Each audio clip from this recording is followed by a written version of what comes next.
You hearing?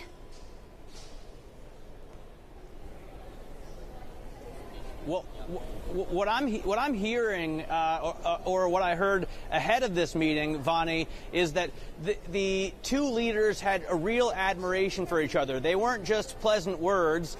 President Putin referred to Donald Trump as Your Excellency, Mr. President, whereas President Trump said it was an honor to be speaking with President Putin. Both of them said that they expected a very positive outcome to these meetings. And as you said, they were only expected to meet for about 30 minutes, but the meeting stretched far beyond the 2-hour length. So they must have had a lot to talk about. And remember, this is just a small meeting. This is Donald Trump with Rex Tillerson, and then it's Vladimir Putin with Sergei Lavrov. So just the four of them and their translators in this room.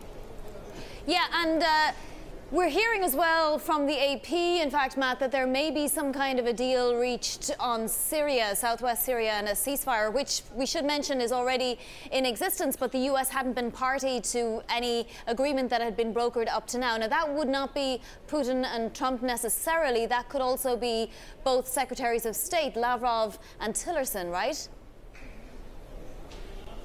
Absolutely, and those two had been meeting before Donald Trump and Vladimir Putin went in to meet with each other.